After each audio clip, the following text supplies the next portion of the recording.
Okay.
Let's get a sound check. Sound check.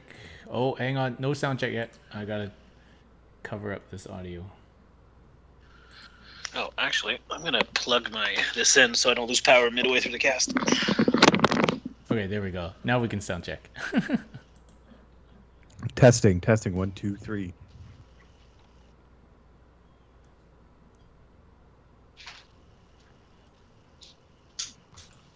All right. Man, we haven't done this for a while, so like, kind of forget how to do it.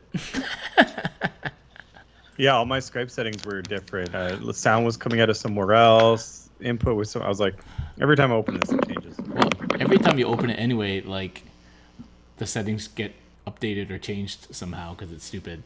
And then, like, yeah, when you haven't used it for a while, it takes like 10 minutes to update, and then, yeah, it's really weird. Okay, I'm back and plugged in. I think there's some feedback coming from maybe Francois because you just moved. Yeah, probably Francois. He's at the oldest building. Yeah, but I'm not. I mean, Move cables. Am I sounding weird? You're not sounding weird, but there's one cable and it's not overlapping anything. Yes. Oh, it was over my phone. It's probably my phone doing it. There we go. Okay. Clearly. And problem solved. Is it doing it again, or am I good? Yeah, it's okay. Yeah, it's fine. It's in and out. It's weird. All right, dramatic pause for Francois. All right, welcome everybody to CanHammer Podcast, episode 212, I believe. And welcome back. It has been a while since we've had... When was our last show? About a month? 6 weeks? I want to say over a month ago for sure. Man, oh man. Yeah, it's been a while. It's been a very busy summer. And so we managed to put this show on after a week or two of cancellations and pushbacks. So apologies everybody, but here we are. And we're going to have a bit of a catch-up show. So welcome everybody back to my erstwhile hosts, Francois and Nick. It's Francois, your thing is buzzing again, I think. Okay. And so how are you guys? Good. I'm hot. I'm at a cottage with no AC, and it's like 40 degrees with the humidex. So I made the... if I'm glistening, that's why. I made the remark that Francois sweating like he's playing 40K. Well, when we played top table in an RTT not too long ago, he was sweating. I'm always sweating. All right, so we're definitely going to talk about the recent games and tournaments you guys have been playing in, which is very cool. Things have started to kick off again. Just in time, it seems, for the fourth wave to come rolling through, but hopefully that we'll see what happens with that. It's a bit annoying, I gotta say. Like, it's going to be a problem for the annoying. Unvaccinated. Yeah, it's quite annoying. It's extremely annoying. And to top things off, we have an election in the middle of the fourth wave. Thank you very much, politicians. That was delightful as well. Yeah, very impressed. Oh, dear. Okay, so as usual, we're going to catch up today about a bunch of things: hobby, tournaments, the league, and Charityhammer, and some tournament updates. And so we might as well get started. So how are you guys being this summer? You've been keeping busy? Yeah, I'm spending as much time at the cottage by the water as I can, but I still got a lot of 40K in somehow. So, yeah, what kind of hobby are you guys doing? I'm painting a lot of Grey Knights because I'm a sucker for power armor. So whenever a new power armor thing comes out, I have to jump into it. Oh dear! So I painted like 40 Grey Knights in a week. Pilfering my own collection too. Did you buy the like a little the new rat. dude? What's his name? Cameron Crowe. What's his name? Well, Russell he comes Crowe? in the Thousand Suns Grey Knights box, and I bought 2 halves of that, one from Nick. And so, yes, I do have him. He's not great. I don't think I'm going to run him, really, other than for fun. But what's hilarious is he's basically Primaris size, even though he's not Primaris, right? So you put him next to the Grey Knight models, the original ones, who still hold up. Like, they're good sculpts, and their armor is really ornate. It looks good. But next to Crow, now they look like tiny little children, which is pretty funny. Yeah. So especially since they put him on a scenic base, so he's on a rock as well. So he's like a full centimeter taller than they are. So, if people don't know Russell Crowe or Cameron, whatever his name is, Castellan Russell Crowe. So he has this demon sword, which he does not use because it's his responsibility to keep it under check, right? That's the lore behind his sword. And traditionally, his sword has sucked ass, right? Like strength 4, AP 0, 1 damage, right? It's like a chainsword, right? So did they retcon that in the lore that... Yeah, they I don't know about the lore, but they did improve his sword in the book. I have the book here, I'll tell you. Yeah, so is he starting to give into it or something now? I don't know what the lore behind it is, but his Black Blade of Antweer, or Antveer, I don't know, is now +1 strength, -3 AP, damage 2, and unmodified wound rolls of 6s inflict D3 mortal wounds in addition. So it's actually a good sword now. That's not bad. That is it way was like better. Well, man. better than strength 4 AP dash damage 1. Yes, it is. Yeah, and his whole thing was to take like challenges from other characters. So he'd show up with this butter knife of a sword against characters who like, I do damage 4, ignore invols. Let's dance. I mean, yeah, it was like the worst. So at least that sword is semi-useful now. yeah. So I don't know. If somebody reads the fluff section of the codex, please let us know if there's some loosening of the control or something that's responsible for this sudden amazing sword that he now has. I'm interested. I'm going to go read that after the cast now, see if there's some reason, if he's losing it or something, or now he's just flirting with the idea, like, ooh, maybe I'll use a little bit, So what you've been up to, Nick, hobby-wise, anything?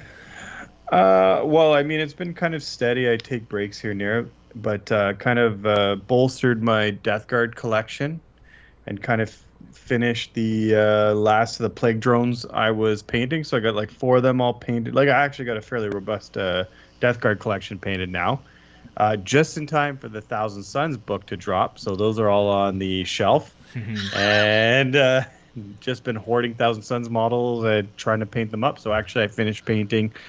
Well, kind of like my tabletop version of a Mutolith Vortex Beast, because Clauswood convinced me to take Thousand Suns to our RTT this weekend. But I was like, I don't think I have the model. Oh, yeah, because I'm a Chaos Hoarder. I literally have all the models. So it's just like, oh, I have Contemptor, but he's Death Guard. He's not my Thousand Suns Contemptor, which I do have. It's not painted. Anyways, throwing all that together. So I finished painting that. And I'm, like I said before the cast, I'm working on a kind of a hobo Exalted Sorcerer on disc until I actually get the box that I'm buying from Red Dragon there on Saturday. So, yeah, Thousand Suns. It's gonna be all Thousand Suns all the time now. Yeah.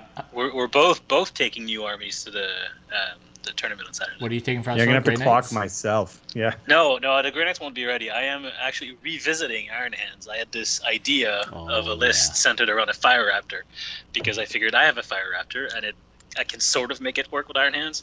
So I went back to my Iron Hands collection, realized that only 15 of the models I wanted in the list were already painted, and those were 15 intercessors. So I painted like 1,700 points of Iron Hands in a week and a half, and now That was a long afternoon for you. Eh? I'm taking a Fire Raptor, 3 Redemptor Dreadnoughts, a Character Contemptor, and 10 Vanguard Veterans, and 15 Intercessors, and a couple of characters to the PNP on Saturday. All right. So speaking of PNP, the Dan is now running PNPs out of the Red Dragon, and so there's one a month, one every 6 weeks. It's one a month. Yeah. Okay, and remind me, guys, is there still that kind of package that you can buy a bunch of PNPs, or is he doing them individually? So no, he's not doing a season pass for this one because there's 5 of them. I don't know. We're at number 2 now, and then they're running monthly until November, and then in December there's going to be an invitational of the people who placed at the monthly RTTs. So it's about I think the cap is at 10 now, so it's 10 people RTTs. Okay.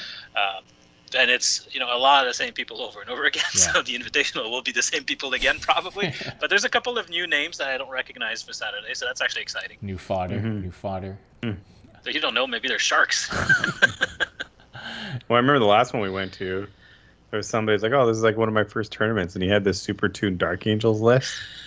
Yeah. I was like, Well, it turns out he had been playing on TTS the entire pandemic. Yeah, exactly. Yeah, okay. One of your first in-person tournaments, but like, not really that new, are you? You know.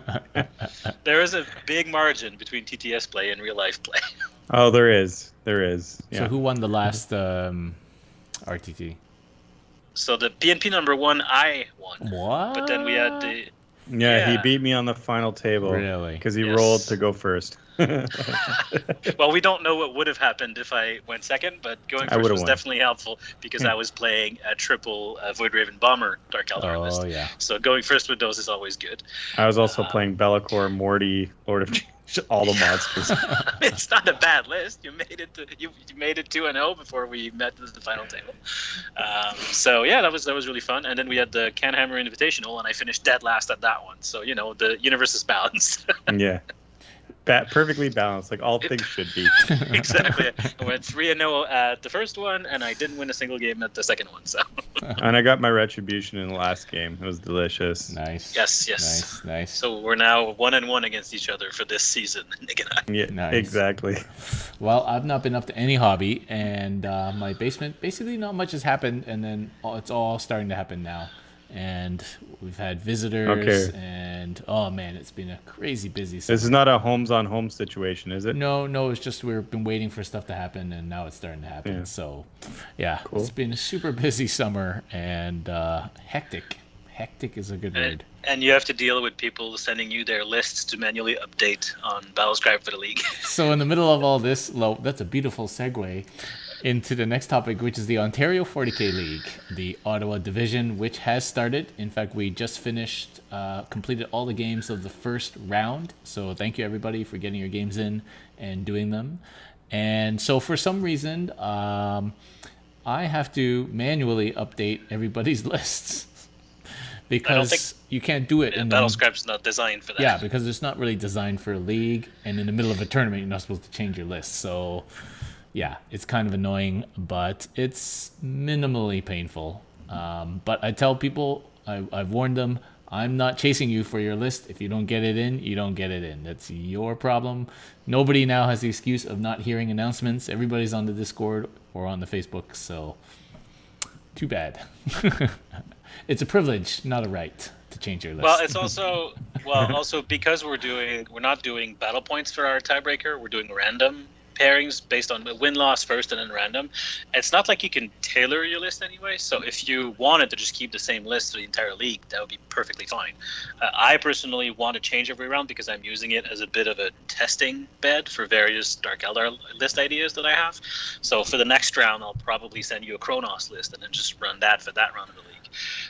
But it's be perfectly fine to just run the same list around. So we did change the pairings metrics based on all the whole, we won't go into all that kind of business, but a lot of people have started changing their pairings because of the whole submarining and all that kind of controversy, whatever you want to call it, controversy.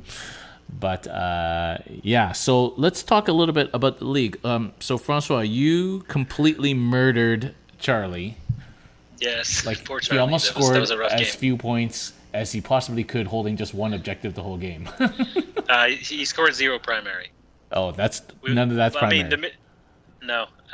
That's 7 points of secondary and 10 points remaining. Ouch. It's the scouring though. So going first in the scouring, if you can put pressure on the objectives early, it's actually quite easy to keep someone to a 0. It's the kind of mission where the scores are generally going to keep low, but if the table tilts one way even a little bit, it's quite easy to just blow someone 45-0 in primaries because of the way that mission is designed, because it's a hold 2, hold more, and it's 5 objectives that are very close together.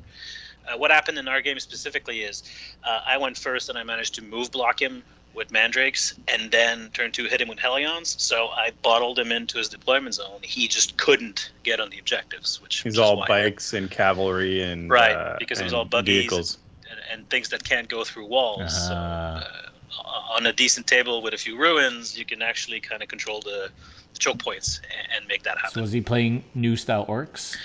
New orcs, yeah. Actually, I was kind of scared of the list when I saw it. Lots of buggies, lots of those squig mortars that don't require line of sight. Thankfully, they're blasts, so if you send Hellion to touch them, they can't shoot. So that was very helpful.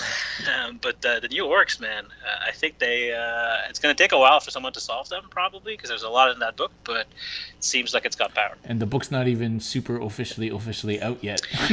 Well, it's out. It is out, let's be honest. It's out. Yeah. But some tournaments are now not allowing it because it's a limited release. Yeah. Which is stupid. Let's be honest. If you want the rules, you can find the rules, right? Yeah. You can probably find a Beast Naga box. Well, but they're also literally all on Battlescribe, right? So it's not that hard. Or is it probably on the Wikipedia? And Wikipedia of Warhammer. Yeah. Or call anybody and ask them to Photoshop their book. You can get the rules. All right, so Rickard, our local hardcore Knights player, he won handily, 88 points to 25. So congrats to Rickard. What was he playing against? Black Templars. Jake Boyd, playing Templars, and Templars is the next book. He should get it in time, maybe for third or fourth round. For the third round for sure. Maybe a third round. Yeah. So for people who don't know, the minute rules are out, you can use them. He might get. I think it's due out maybe end of September or something like that.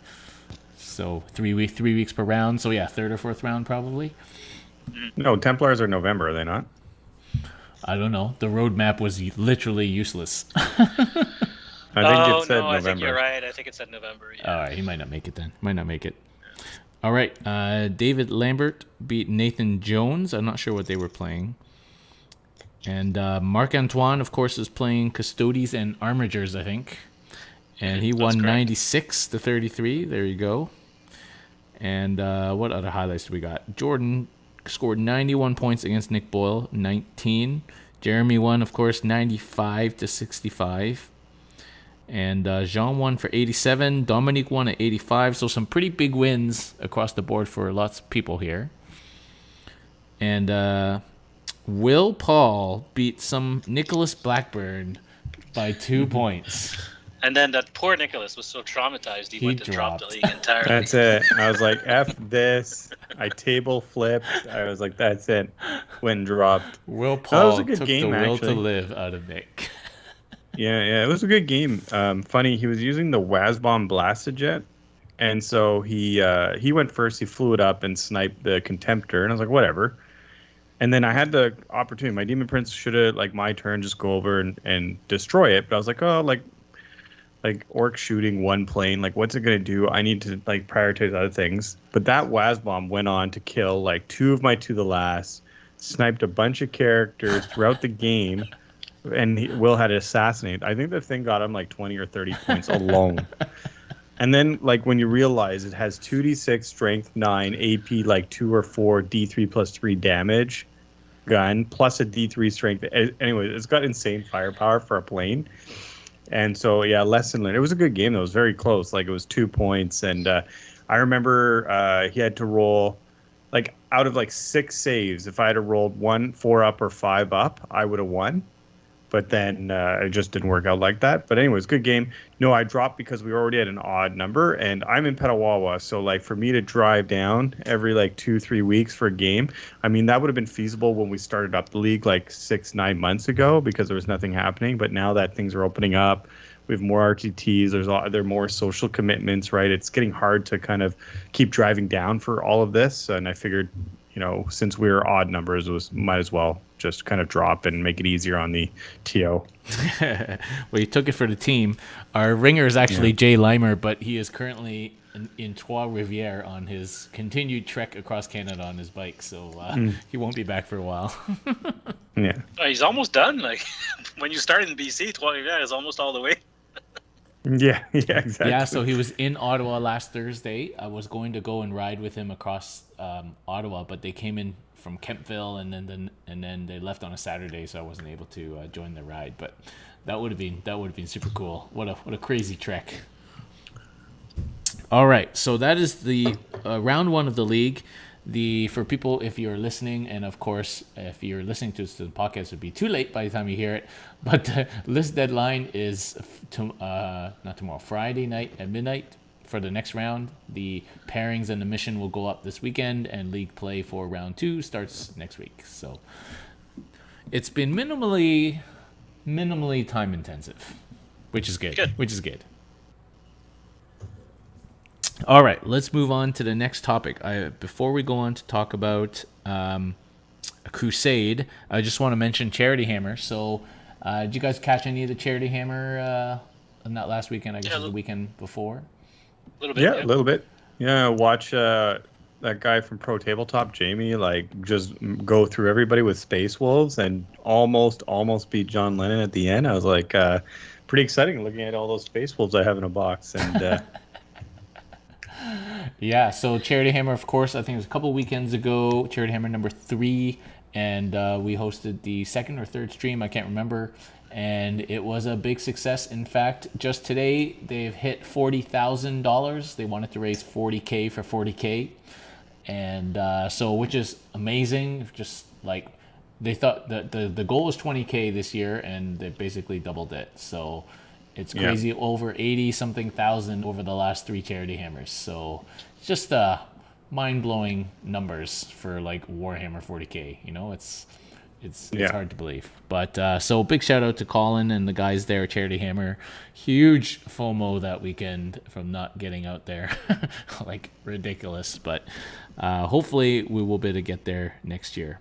And I think he's going to run 2 a year now. The one in the winter for the other charity, and then the big Charityhammer in the summertime. So that's cool, and we're happy to host that. And it's really cool to be associated with that big effort. Okay, so the 40K that I have played recently was Crusade, which was that 3 weeks ago, Francois? 3-4 weeks ago? 2 weeks ago. 2 weeks ago? Oh, damn! This summer is like 2 or 3 weeks ago. Again, I lose track of It's time. time warping. This summer's time warping. But yeah, we were at Francois's house in the morning, and me and Phil and Francois, and we played a little round robin, the three of us. Yep. And The tiny little good thing games. about Crusade is we got 3 games in one morning. Yeah, I think because our game took they're like 25 power level 40 games. minutes. Our game took, I think, 40 minutes. It's pretty quick. Of course, it also helped that I just get tabled like so fast. Listen, you're the one who wanted to play Gene Stealer Cult. Yeah, so I'm playing Gene Stealer Cult, which I did kill stuff, but then I just die. Like, the most basic of basic weapons just murders me. It's like las pistols, like frag grenades, like like anything that has anything to do. If it's not strength 2 or lower, it will murder me.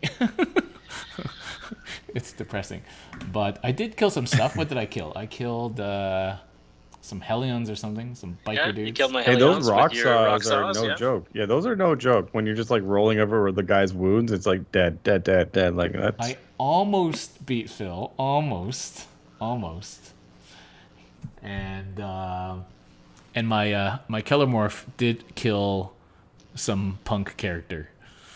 Yeah, your Killamorph got a lot of XP out of it. But it did take me all my CP and 2 rounds of shooting. This is not great. Yeah, And a I round gotta old say, gunslinger. Crusade is fun, but there's a surprisingly high amount of bookkeeping. Like I'm thinking I need an Excel spreadsheet or something because there's a lot of things, a lot of stuff to write down. This was my first time playing. It kind of Crusade, reminds and I was me like, of how many pieces of paper do I need? It reminds me of us playing Gloomhaven, right? Like it's like there's the game, but then there's all the before and after stuff, right? It's like, yeah. I have to keep track of a lot of stuff, and I think they want you to print out like those sheets like every time, and like it's kind of So I can see the appeal though. Like I can see the appeal for people, but like I guess when you're already kind of playing competitive 40K, that's already time consuming enough. So yeah, and like I don't know if the game really works at that size. I don't think it does for a lot of armies. For some armies it does, but for some armies like mine, for example, it just totally doesn't work. Like, I don't have enough models. I definitely don't have enough CP, and it's like the board is so playing small. at 25 power level is. I mean, we built a very beautiful scenic board with nice like terrain. It looked great, but it's tiny, and so if you have something that can have a 20-inch threat range, it's basically the entire board. So it's kind of weird. the guy bring Magnus. Yeah, the night before I contemplated switching to Custodes, and I was like, well, I only can bring 5 models, so I'm not even sure how I can like hold more than one objective. Probably would have done well. Nobody has enough guns to kill the Custodes. Yeah, but I wouldn't have been able to hold like more than one objective. It's kind of crazy because I don't have enough models. But yeah, okay, so I guess we'll do some more Crusade at some point. But if all the tournaments and stuff pick up, like I can see it just kind of dropping off. Well, I got a busy tournament fall. We have the RTTs, the league, and then Sutter's Knotling that I'm going to. You are as well, Nick. And then we're on the same team for Sudbury team tournament. And after that, there's a 2-day major that the Dragon is organizing. So yeah, there's quite a bit going on. Yeah. Yeah. I still got to get the wife points up to do the back-to-back weekends of majors. So we'll. I use the better to ask for forgiveness than permission tactic. Oh yeah. Oh man. Yeah. That's a lot of events, man. Are you guys? You guys going LVO and all that stuff too? Yeah. Well, for better or worse, it's all paid for. Nick and I are roommates for all these things. Yeah, exactly. Yeah. Oh man. And hopefully, COVID doesn't keep us from traveling. I don't know. It's in flux right now. It's hard to predict. Yeah. But assuming we can, we are. Yeah. I think it's just, I don't know. I'm predicting it's hitting different areas differently, right? Like, I mean, Ottawa is kind of one of these unique cities that you have approaching 80% of the population is double vaccinated, right? And Delta seems to be just destroying the south of the U.S. because, they have quite lower vaccination rates. So it might be a very different pandemic. At least I'm hoping. Well, all the casinos in Vegas are requiring their staff to get vaccinated, so at least there's that. And so I mean, at LVO, I'm likely still just going to wear a mask. I mean, I'm not sure there's a I downside don't to that. Yeah, exactly. All right. So the next thing I want to chat about is what you guys think of this roadmap that GW published, which I got to say, if this was a map to actually take you somewhere, it was sorely deficient. You know when we were children and would go to McDonald's and they'd give you like this map that you'd color with crayons to get like Ronald McDonald and like the Hamburglar from one place to another? That's kind of what this was. So basically, they published this roadmap of releases for, I guess, to the end of the year, and most of the article was just the stuff that they already told us was coming, rehashed, Or stuff that was already out. and then there was like a couple of random pictures, and then like that was it. It was like, Well, basically, we know that there's 2 codexes coming in December, one Xenos, one Imperial, and that was the only new piece of information because everything else we were already aware of, including the Black Templar release, which they've been teasing very unsubtly for months. Yeah, and they showed the picture of like the new champion dude, and so Looks good. And so it's like what is even the point of that? Like, Well, they told us one Imperium, which I believe means it's got to be either Guard or Custodes or Knights. I think that's the only 3 that are not currently released. And then Generate Xenos. hype. Yeah, and Xenos. I mean, hopefully it's one of the Hive Mind or...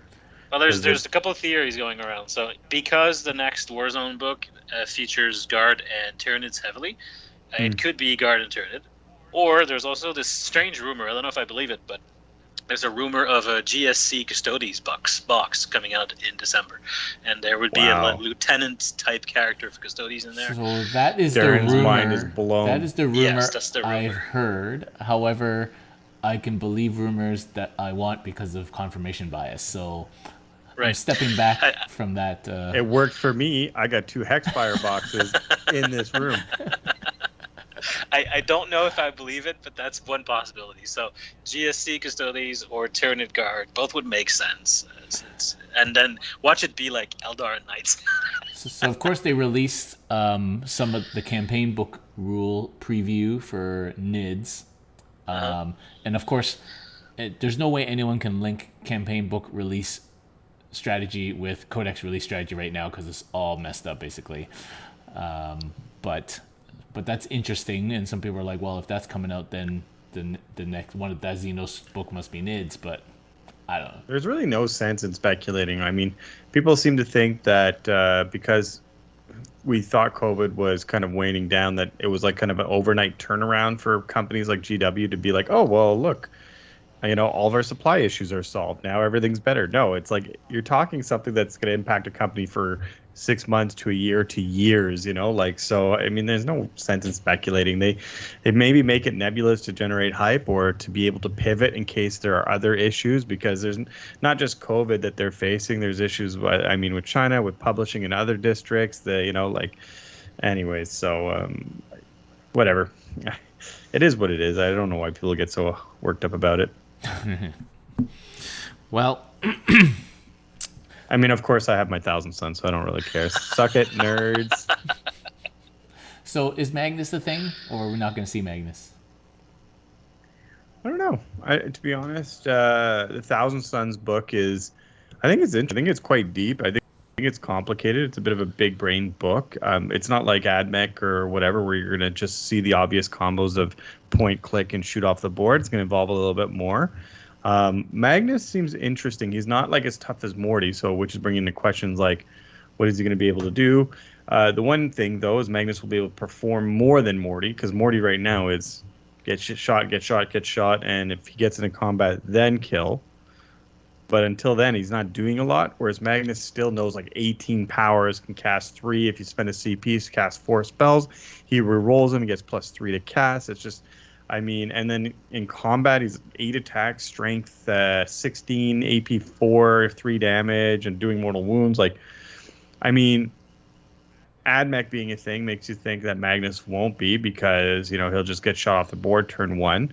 But I don't know. Like, if AdMech wasn't there, yeah, you could feasibly think that Magnus might work, but I'm not entirely sure. He's not something I'm putting into my list right away. I think it's gonna be time before we really figure out what Thousand Suns are gonna look like. Those big centerpieces are so hard to balance that Yeah.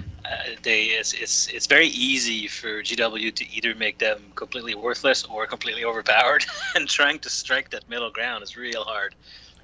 I mean, he can also heal too, right? So there's spells to heal him and whatnot. So, well, But I it's think tough you're to right. say. In a meta that isn't being overrun by a ton of D3+3 Dark Lances and Cognus Last Cannons, he would do great. But the problem is there's a lot of D3+3 Dark Lances and Cognus Last Cannons around right now. Yeah, like to bring him this weekend, if I go up against Jeremy and Jeremy has 6 chickens, it's like, oh, either I spend a billion CP to reserve him, and then maybe he only dies turn 2 or 3, or he dies turn 1. Like, it's so, yeah. So, yeah, I mean, who knows? I could be wrong. Maybe somebody's going to win a GT next weekend with Magnus. I have no idea. Interesting. Well, I for one would be glad if I'd never see Magnus again. Those mortals just kick my ass. Like, that's not going away. Thousand Suns brought the mortals. They don't need Magnus for the mortals. I'm telling you that for free. But when you have Magnus, Thousand Suns and Magnus, it's just like, oh. I just remember getting hit by Magnus for like 10 mortal wounds with one smite one time. It's just like... Well, now you can't do that, actually. His super smite is 3d3. It's not 2d6. So it's got like a lower kind of, or higher floor, but a lower ceiling. So that was bad. That just burned in my mind. Well, I think Grey Knights are probably going to be a thing, and they also bring a lot of mortal wounds. So yeah, because they got their proper smite returned, eh? Yeah, they got proper smites. They don't. They do have to pay an extra level of power to cast it every time, but they have proper smites. They have Vortex of Doom, which is 2d3 damage. It's pretty good. Purifying Flame is a flat 3, and then in combat, their Nemesis weapons do mortals on 6 to wound if they're in the proper tide. They can do a lot of mortals. God, it just sounds horrible for me. It's just what was it? Your succubus like hit my guy for like 8 mortals without even like rolling damage yet. It was just like yes, because on 6 to hit, it's mortals equivalent to the damage value of the weapon. So in that particular build's case, it's 10 attacks, 6 to hit, do 2 mortals each. It was gross. It was so gross. It's very gross. Well, hopefully we get some kind of protection against mortals.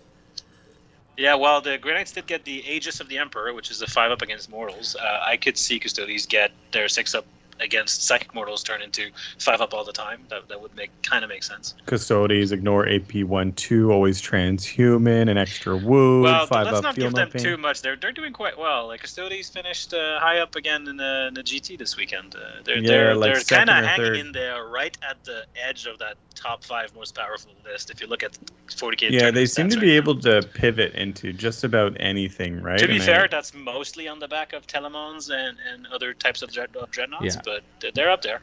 That back must be sore. That Talmon's back. Have you seen it? It's very big, broad back. Well, yeah, he's been carrying that army for a while.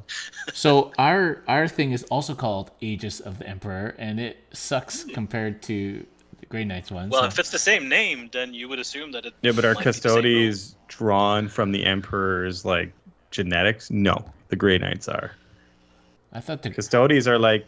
The Custodes aren't they like the Imperial Janitors? It's like kind of what the leftover from Thunder Warriors that he kind of had look after him in the throne room. That's why they're called Custodes. Yeah, the Imperial Custodians. Yeah. Well, it will be cool to see what we get if we, in fact, do get a lieutenant, which is kind of weird because it wouldn't be called a lieutenant anyway. They'll call it something else, like Lieutenant Captain General. Captain Commodore. Yeah, Lieutenant Commodore Admiral. Yeah. I wonder if I'll have to like paint like a red stripe down the helmet or something. Well, yeah, it could be that it's just again the same bike kit, but now you can also make a captain, a regular bike, and a lieutenant. Yeah. So they'd probably give you an actual model. Yep. All right. Cool. Okay. So I want to talk a little bit about this issue of scoring lower on purpose. And I don't want to get into the whole specific situation of what happened. I just want to talk in general principles. Do you think scoring. So what we're talking about is if you score, because in some tournaments or many tournaments before recently, you rank basically if you win or lose, and then based on battle points. And so if you wanted to get or try and manipulate the way you get paired, you want to try and either score more or score less but still win. And so by scoring less basically but still winning, you pair lower than if you score like 100 points on it against everybody. And so do you think that that is valid tournament tactics? So, there's tactics in a game, and then there's these kind of tactics to try and make your overall tournament path to victory better? Or do you think that that's kind of poor sportsmanship? Or do you think because you're kind of not really, quote unquote, trying your hardest? Or do you think that it's cheating? Well, it's definitely not cheating. I'll say that. It's not cheating. Is it in the spirit of the game? I'll also say no. But I think there are degrees. So you think it's poor sportsmanship because you're not playing in the spirit of the game? So again, I want to nuance the answer a little bit here. I think yes, in general, broadly, that would be my position. It's not against the rules, so it's not cheating, but it is poor sportsmanship. But it's also an artifact of a poorly designed tournament system, because even before the pairings are announced, you can know who you're going to be playing against just by looking at the battle points, which means that as long as that is the case, people will try and score a little bit higher or a little bit lower and manipulate who they get for the next round.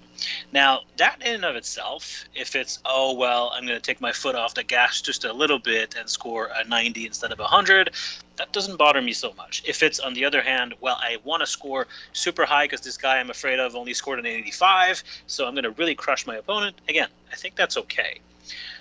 In an ideal world, it wouldn't happen, but we don't live in an ideal world, and the ranking system makes it possible, so it's always going to happen. So there's no point in getting worked up about it. Do I do that?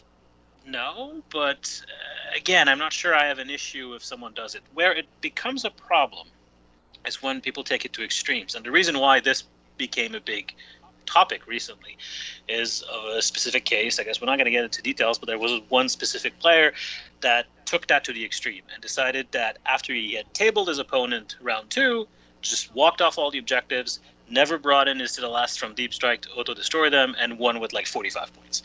Yeah, now, it was a particularly egregious example. Well, that is insulting to the guy you just tabled, right? I'm seeing it from that perspective. This is not, we're not talking like messing with your points so you're scoring like 5 more or 5 less here. We're talking you should have scored 100 and you gave yourself a 45. Now I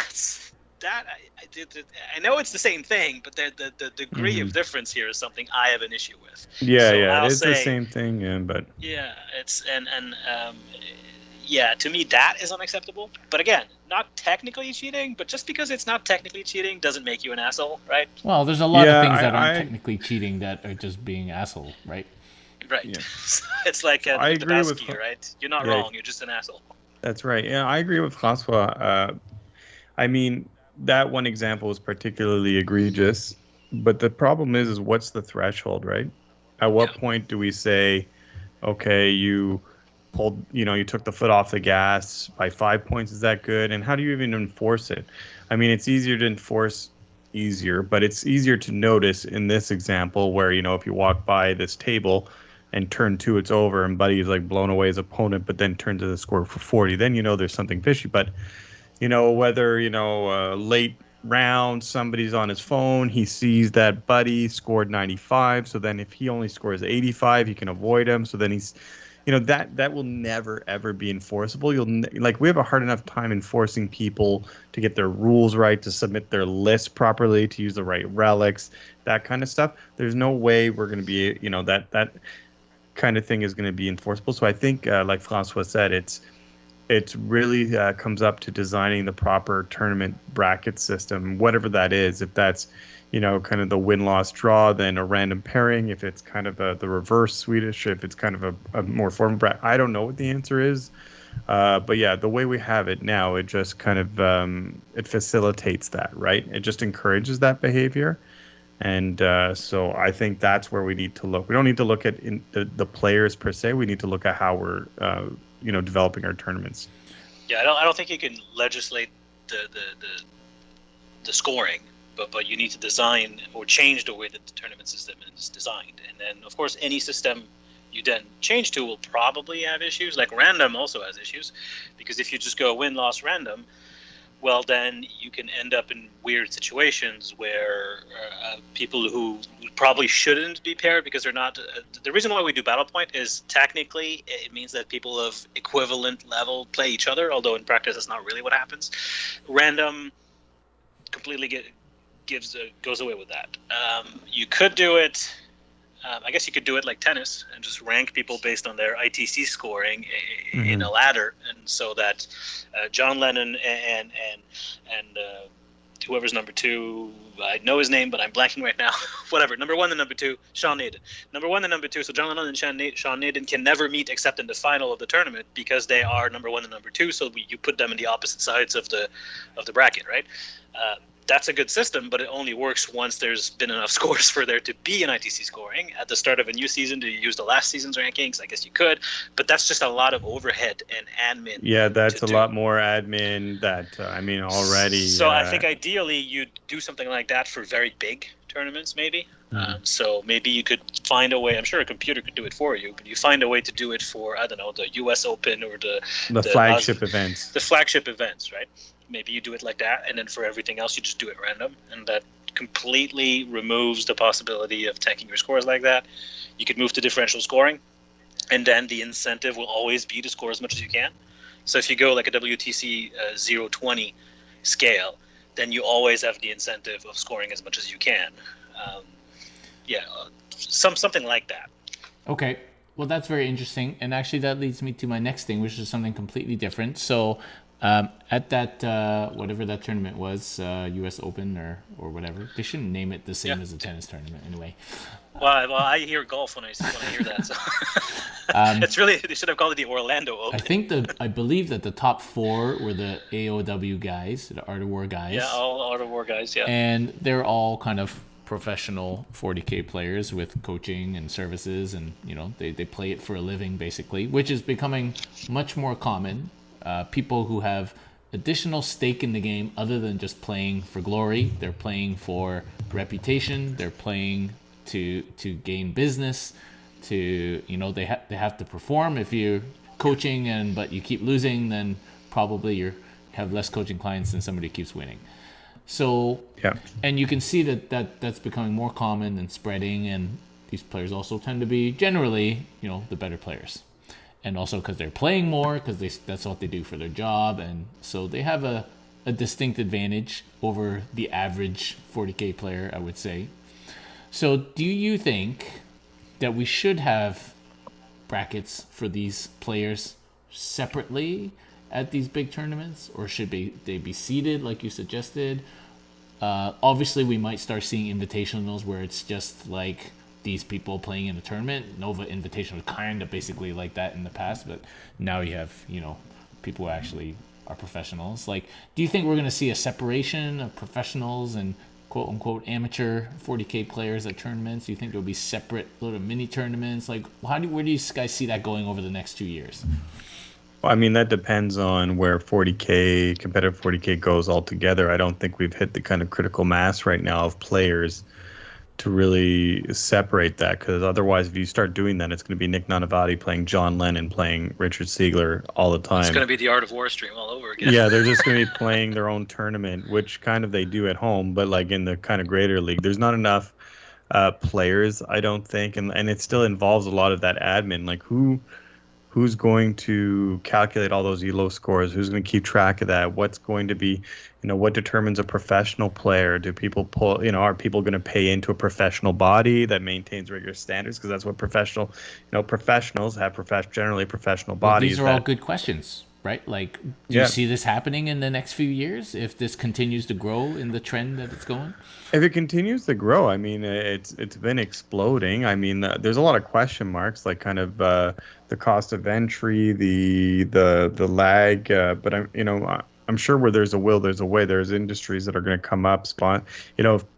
brands are willing to sponsor people and pay for like quick turnaround on armies and models and painting and whatever. Like I'm sure something like that can happen. I have no idea if it will. I mean, the comparable would be, say, esports, right? Yep.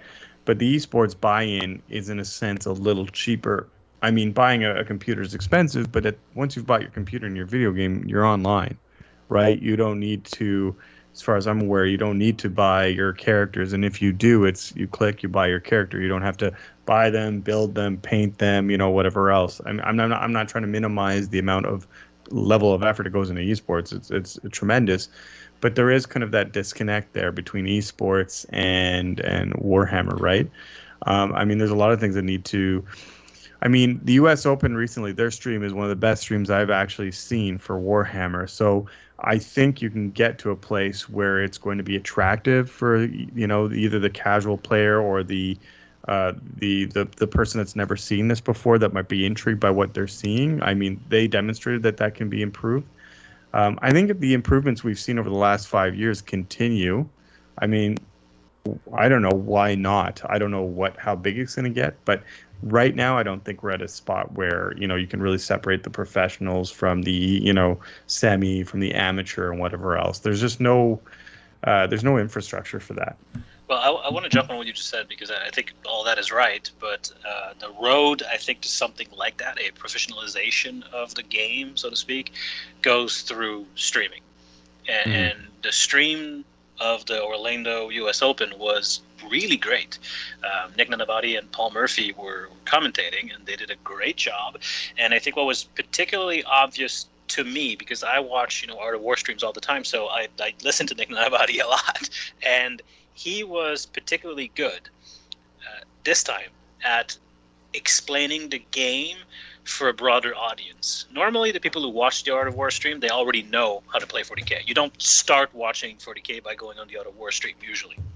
And so when they're explaining stuff in that context, they can use jargon and use terms that people like you and I would be familiar with, but people unfamiliar with the game wouldn't. But during that Games Workshop stream on Warhammer TV, they were quite good, and often it was Paul Murphy asking Nick to define a term that he had just used, but they were quite good at vulgarizing the game and at making it able to be understood by people who had never played it before. And if that becomes the standard, because as Nick said, this was the best stream I'd seen, I think, of a competitive 40K match. If that becomes the standard and the game grows to become a spectator sport of people who don't necessarily play the game, because like esports, there's a ton of people who watch StarCraft tournaments who probably don't play StarCraft, right? And so if the game can become a spectator sport, then I could see a world in which there's this professional class of Warhammer gamer emerges into a league of their own. Because right now competitive 40K is financially it's on the backs of the players and the TOs and the handful of businesses like Frontline Gaming, which it's a bigger one of these businesses, but in the grand scheme of things, not a very big business. Financially, it's on the backs of all these players. Why they run, like people like Darren and Chris, they put the money up to run CanHammer team, whatever else, right? Same thing for Frontline Gaming. So there's just not enough money there to incentivize this building of the infrastructure of developing new systems and doing all of that. Like Francois said, you really need to develop this into a spectator sport so people's eyes are on the screen, so ads could be placed. So then you're going to get companies with real money to come up and be like, hey, I want ads to run your stream because you have a demographic I want to see, whether it's like Coors Light, whether it's Nike, whether it's Coors Light, Power protein bars. I have no idea. Let's get some beer ads on the channel. Have you seen just the demographic that plays Warhammer? I'm sure there's a lot of beer drinkers in that demographic. Yeah. If there are any beer producers out there who want to put some ads on our cast, let me know. Exactly. Call it Mill Street or whatever. Yeah, exactly. Local brews, acceptable for sure. Anybody, yeah, exactly. So, no, I think that's what Francois hit it. I think it needs to develop into the spectator sport. If anything, I am a little optimistic based on that last stream because you could watch it almost like it was a sport. And I mean, it would be hard for me to say because I've been playing 40K for a long time, so it's hard to distinguish what I find I understand now because I know 40K and what I would if I was kind of new to it. That's for like people to really judge. You'd have to do like, I don't know, a focus group, but yeah, having like Paul Murphy as the generalist and having Nick Nunavut as a specialist and the great interaction, the way they were able to deliver and explain what was going on, keep the audience engaged in the the lull moments. They were able to kind of just bring up questions, talk about the meta. It was really really good, and the camera angles, and they had the overheads. I mean, there was chop because I think this was GW's first. Well, it is GW's first event, and then on top of adding the streaming, in North America. But it's just like it's making me really excited for how they're going to refine this in the future. Like at the end of that event, I was thinking next year if they have one in the U.S., am I going to fly to one of these? Because that's how cool it looked. Well, let me give you an example of something that I noticed as someone who explains things for a living that I thought was pretty neat. In an AdMech game, there was these infiltrators. They have these Tesla hits, right? So on sixes, the hits explodes. And Nick Nanavati says they have Tesla hits. Someone who doesn't play 40K does not know what that means. But then Paul Murphy jumps in and says, and by Tesla hits, we mean every 6 becomes 3 hits. And we name it that because the first army to get this mechanic was Necrons, and that's what they called it, right? So he explained what that bit of jargon I thought Elon meant. Musk made it up. So you did that with Feel No Pain too. They said a Feel No Pain, and then Paul was like, "Well, actually, that's a relic of an old vernacular. What we mean by Feel No Pain means it is a rule that a model can shrug off a wound that it had, received or whatever else." And I thought, wow, they're really on the ball. It was really obviously excellent. that's what they must have gotten instruction from GW. I'm pretty sure they got coached, but by the Warhammer, the Games Workshop people. But still, they did it really well. This is not Paul Murphy's first barbecue, right? He's been kind of the cornerstone of 40K podcasting for a long time. Well, I find so it's not dissimilar to me watching the Olympics this year because of the coverage was very spread. You could watch any event at any time basically because it was all online basically. And everything was covered with commentary. The commentators were very good to tell people, okay, what's this scoring mean? Like, what are the judges looking at? Like, what are you looking at here, right? Like, even like for the table tennis, like for these little sports that you almost usually never see on Olympic coverage, it was really good. Like, okay, here they did this, and this is why they lost some points for that. So they were actually much better this year. Olympic coverage explaining to people what the sport is and how you score points and stuff like that. So I feel like that's what 40K needs to do as well. I mean, well, if that U.S. Open coverage is any indication of what's coming for the future, I'm pretty excited for sure. Yeah. All right. Cool. Okay. Well, that takes us to the end of our August summer catch-up show. So hopefully it won't be another long time before the next show, but that was fun to catch up with you guys. That was awesome, man. Thank you. Always a pleasure. So thanks very much, everybody, for watching. Thank you for subscribing and following and supporting us on Patreon and on all our various social medias. And thank you, Francois. Darren's OnlyFans. Yeah, all of those. Yeah. And thank you, Francois and Nick, for joining again tonight. And we'll see everybody next time. Cheers. Good night. Good night.